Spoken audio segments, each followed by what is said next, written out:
बिस्मिल्लाहिर्रहमानिर्रहीम। स्टूडेंट्स, आज हमने जो टॉपिक करना है, हम ऑलरेडी इनर पेयर इफेक्ट को काफ़ी डिटेल से समझ चुके हैं। आज हमने जो वो इनर पेयर इफेक्ट जो आ रहा था, वो हमारा टॉपिक था पॉजिटिव ऑक्सीडेशन स्टेट थी। आज इसका जो बी पार्ट है, that is the negative oxidation state. Negative oxidation state. चूँकि इनकी जो इस ग्रुप में मीन्स के जो एलिमेंट्स हैं, उनकी जो इलेक्ट्रोनेगेटिव की वैल्यूज़ देखी जाए बहुत ही लो होती हैं। Since their electronegativity values are very low, इनकी क्या होती हैं, बहुत ही लो होती हैं, जिसकी बिना पे इनमें बहुत ही कम टेंडेंसी होती है, very little tendency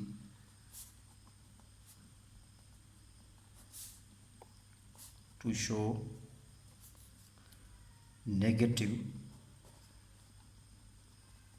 oxidation state. Negative oxidation state को शो करने के लिए इनके पास बहुत ही थोड़ी क्या होती है, टेंडेंसी होती है।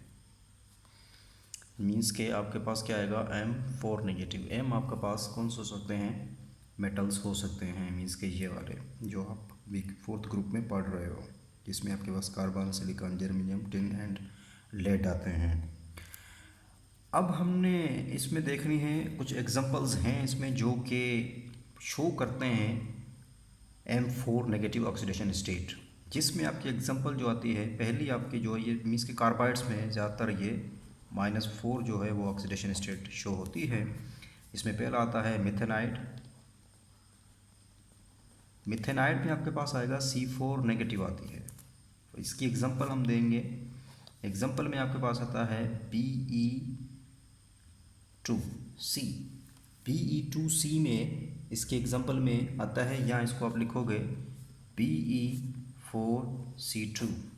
तो इसकी ऑक्सीडेशन इसमें कार्बन की जो होती है दैट इज़ C4 नेगेटिव होती है। इसी तरह एक और है इसमें Al4C3, इसमें भी कार्बन की जो स्टेट होती है दैट इज़ 4 नेगेटिव शो करता है। मीन्स के ये देखिए कार्बाइड में शो कर रहा है, ये कार्बाइड है इसके। इसी तरह दूसरी इसकी एग्जांपल जो आती है that is एसीटाइलाइड।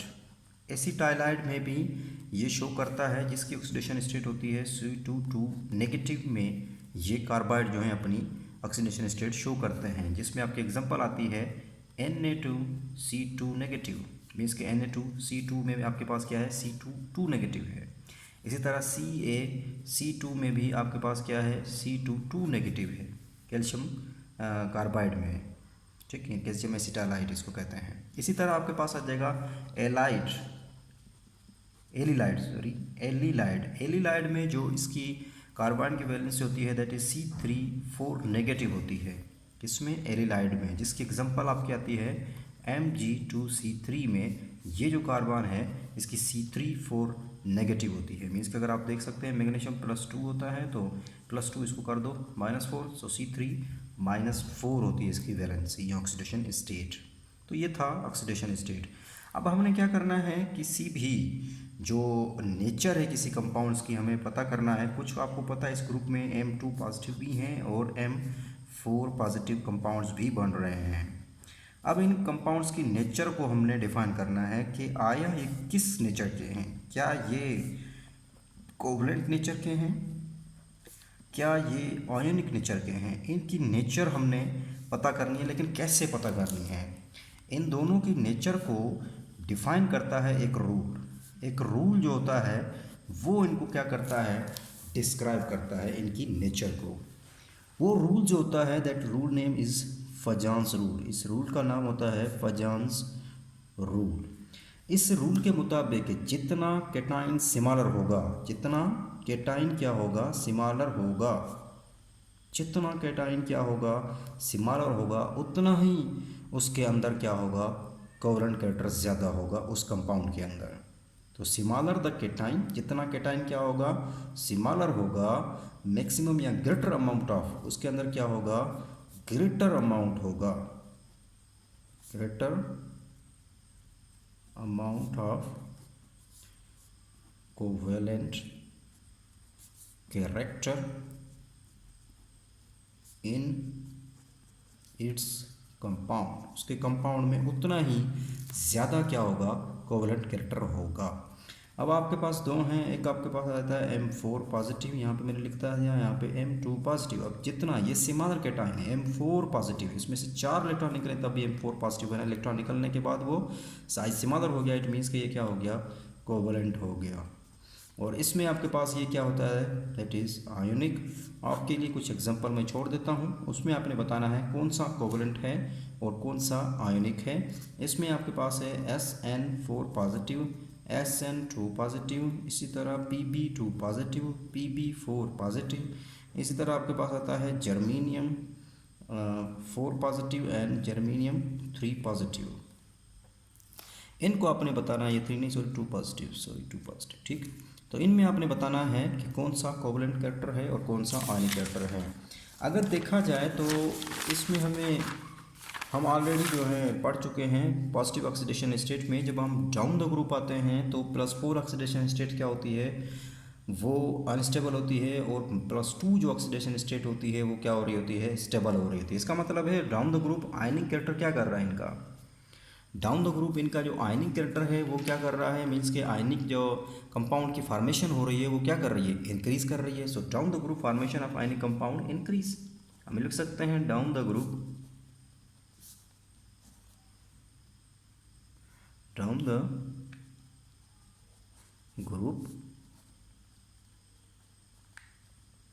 Formation of ionic compound, ये कंपाउंड में शार्ट लिख रहा हूँ लेकिन आपने पूरा लिखना है, ठीक है, इंक्रीजेज। डाउन द ग्रुप जब आते हैं तो इनकी जो ग्रुप की जो होती है आयनिक कंपाउंड की जो फॉर्मेशन होती है वो ज़ाहिर इंक्रीज होती है क्योंकि +2 आपके पास आ रहा है। नेक्स्ट आपके पास आता है टॉपिक जो होता है, ये तो ख़त्म हो गया। नेक्स्ट आता है आयनाइजेशन एनर्जी।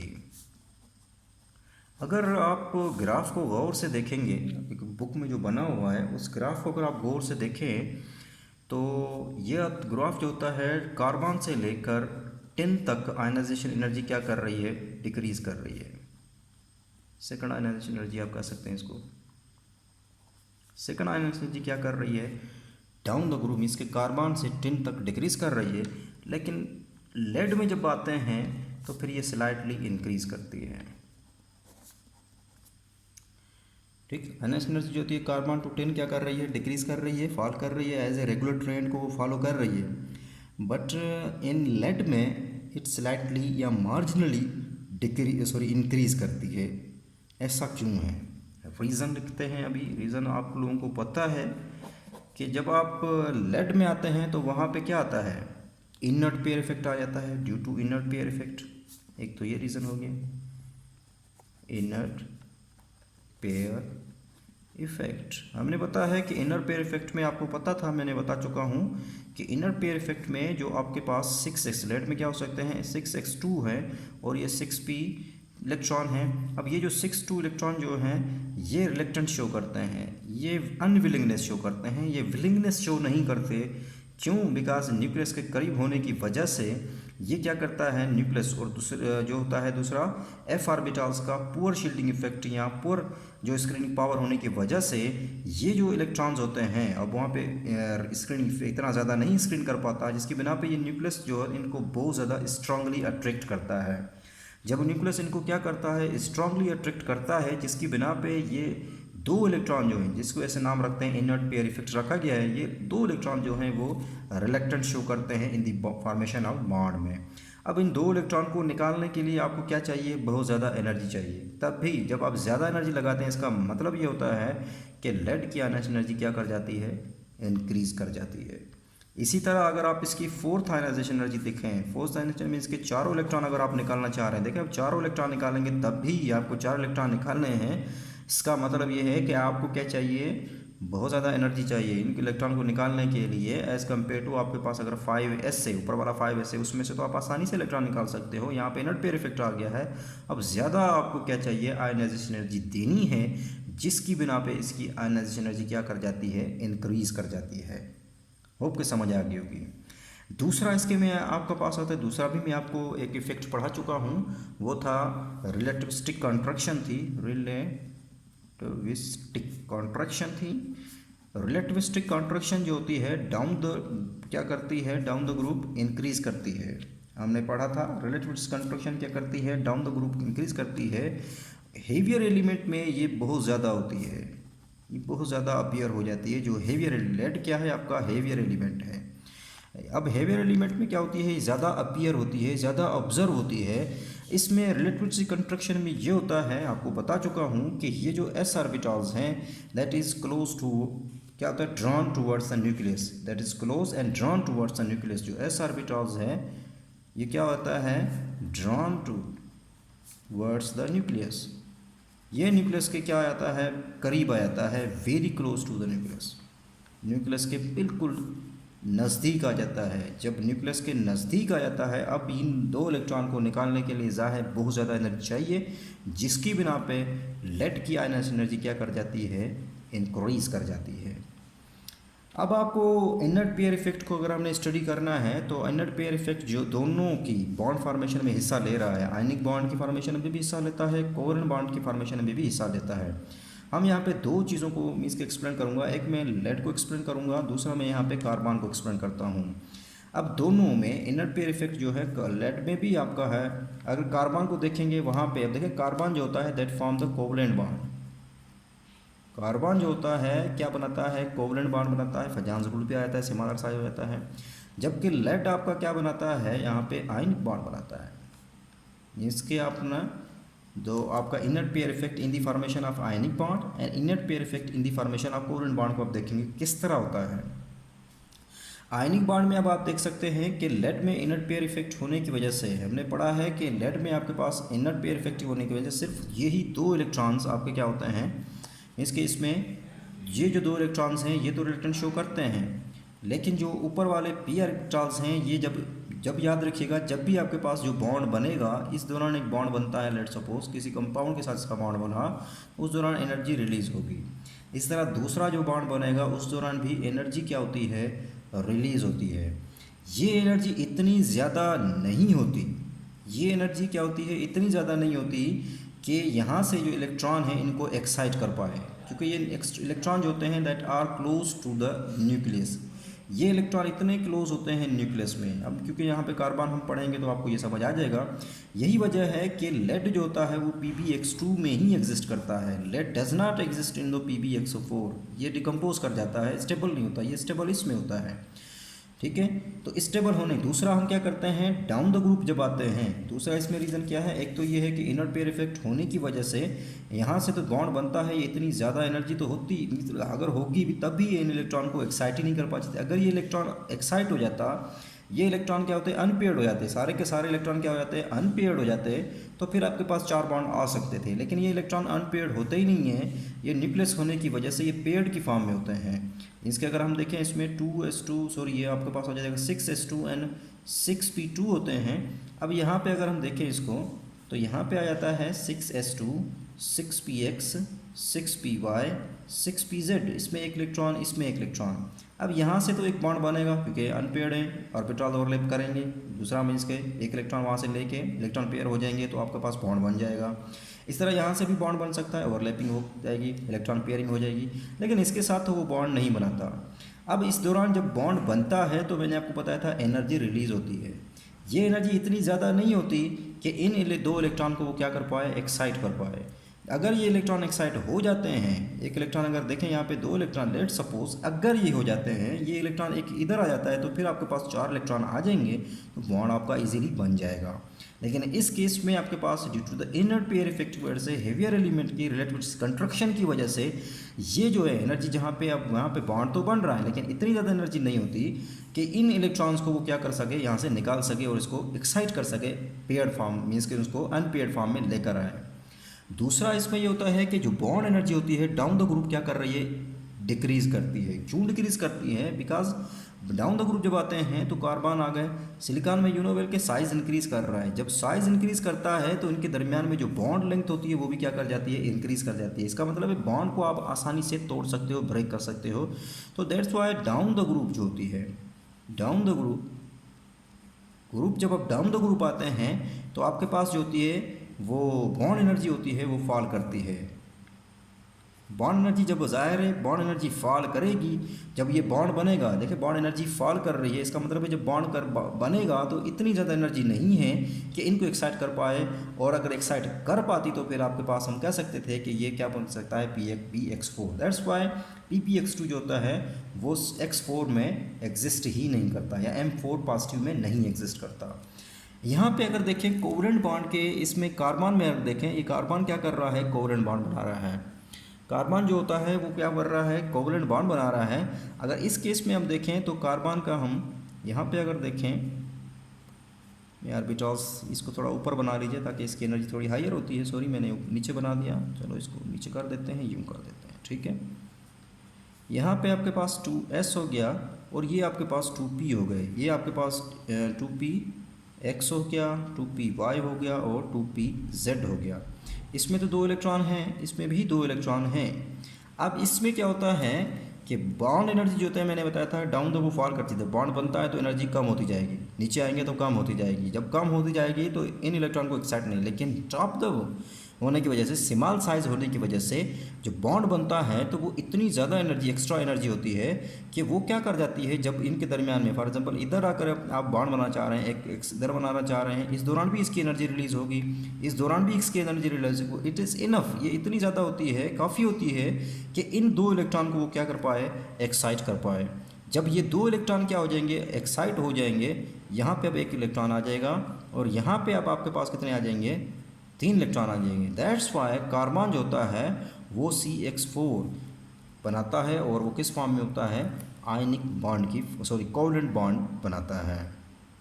होप के यहाँ तक आप लोगों को क्लियर हो गया होगा, समझ आ गई। सो 6 ये हो गया।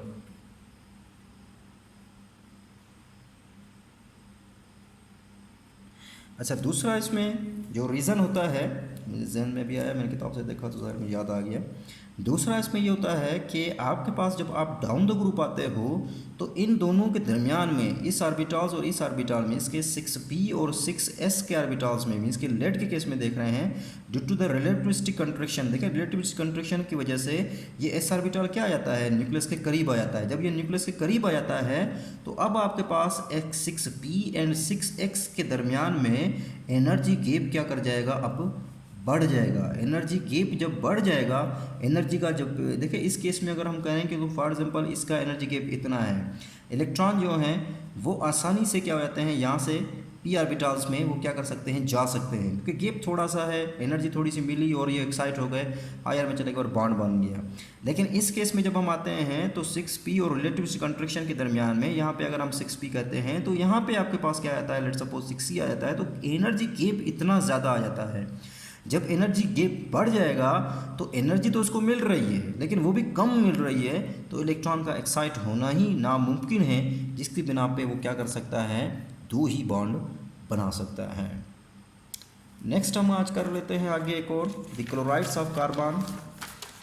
क्लोराइड्स कर लेते हैं, कार्बन, सिलिकॉन एंड लेड के chlorides.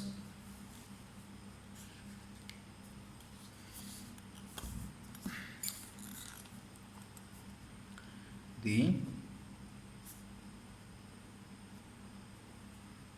chlorides of carbon, silicon and lead, ये सारे अगर देखा जाए तो ये 2 जो होते हैं ये तो MX4 टाइप क्लोराइड्स बनाते हैं, लेकिन लेड जो होता है ये MX4 टाइप बनाता है, लेकिन that is decomposed into the MX2 में। ये क्या हो जाता है, MX2 में डिकम्पोज हो जाता है, क्योंकि स्टेबिलिटी की वजह से ये स्टेबल होता है +2 ऑक्सीडेटिव स्टेट में, दैट्स वाई ये क्या होता है, डिकम्पोज हो जाता है। अगर इनका मीन्स कि यहाँ पे आपके पास अगर देखा जाए तो ये CCl4 क्लोराइड्स बनाता है, इसका क्योंकि क्लोराइड्स के partner chemistry SiCl4 and PbCl4। इनमें अगर देखा जाए तो इनकी अगर हम स्ट्रक्चर को स्टडी करें, इन चारों की अगर हम स्ट्रक्चर को स्टडी करें तो यू नो कि ये क्या होते हैं, सिंपल कोवलेंट मॉलिक्यूल्स होते हैं। These are simple covalent molecules. इसको छोड़ दें अभी, सिंपल कोवलेंट मॉलिक्यूल्स होते हैं। इनको देखो हम कंपेयर कर लेते हैं। These are simple covalent molecules होते हैं। अगर 4 में अगर आप कहेंगे तो फिर पता नहीं है, लेकिन PbCl4 है तो हम कह सकते हैं कि ये क्या है, सिंपल कोवलेंट मॉलिक्यूल्स है। All are liquids at room temperature, ये सारे के सारे लिक्विड होते हैं at room temperature. Room temperature पे क्या होते हैं, लिक्विड होते हैं। अगर CCl4 का शेप देखा जाए तो आपको पता है ये किस फॉर्म में होते हैं, टेट्राहेड्रल इनका क्या होता है, शेप होता है। ये exist in tetrahedral shape, means के इस फॉर्म में ये एग्जिस्ट करते हैं। ये इस तरह का इनका टेट्राहेड्रल शेप, और 109.5 डिग्री का क्या होता है इनके पास, एंगल होता है। अब यहाँ पे क्या होता है, दूसरा अब यहाँ पे बता चुका हूँ कि ये जो आपके पास PbCl4 है ये क्या कर जाता है, डिकम्पोज कर जाता है। ठीक है, सो और रूम टेम्परेचर पे आपका जो लेट होगा, मीन्स के एट रूम टेम्परेचर पे लेट जो होता है 4 क्लोराइड, ये क्या कर जाता है, डिकम्पोज कर जाता है। डिकम्पोज किस में डिकम्पोज कर जाता है, into PbCl2 and evolve the chlorine gas, और इस दौरान क्या करता है, ये क्लोरीन गैस को इवॉल्व करता है। तो अब हम करें PbCl4 को, यहाँ पे आपके पास क्या आता है, PbCl2 एंड यहाँ पे क्लोरीन गैस आ जाएगी। अब अगर इसको PbCl2 को स्टडी किया जाए तो PbCl2 क्या होता है, दैट इज सॉलिड, ये वाइट सॉलिड होता है। ये क्या होता है, वाइट सॉलिड होता है, और ये मेल्ट होता है एट 5.501 डिग्री पे। ये क्या करता है, मेल्ट करता है। दूसरा अगर देखा जाए तो इट इज स्लाइटली सॉल्युबल, ये स्लाइटली सॉल्युबल होता है in cold water. Cold water में ये स्लाइटली सॉल्युबल होता है, बट हाईली सॉल्युबल या readily soluble in hot water. Hot water में क्या होता है, हाईली सॉल्युबल होता है, ज़्यादा सॉल्युबल होता है। कौन, PbCl2। और अगर देखा जाए तो वो सारे में लिखता था कोवलेंट, ये तो आपके पास कौन सा होगा, आयनिक कंपाउंड है। This is the ionic compound, ये आपका आयनिक कंपाउंड है। अगर इनकी स्टेबिलिटी को देखा जाए तो क्या आप बताएंगे, स्टेबिलिटी क्या होती है, डाउन द ग्रुप इनकी स्टेबिलिटी क्या करती है, डिक्रीज करती है, क्योंकि +4 जो होती है, +4 की जो स्टेबिलिटी है डाउन द ग्रुप वो क्या करेगी, डिक्रीज करेगी, लेकिन +2 की जो स्टेबिलिटी होगी वो क्या करेगी, इंक्रीज करेगी। नेक्स्ट आपके पास आता है, टाइम काफ़ी हो गया है, बस इतना सा आज काफ़ी है, बाकी नेक्स्ट पढ़ेंगे।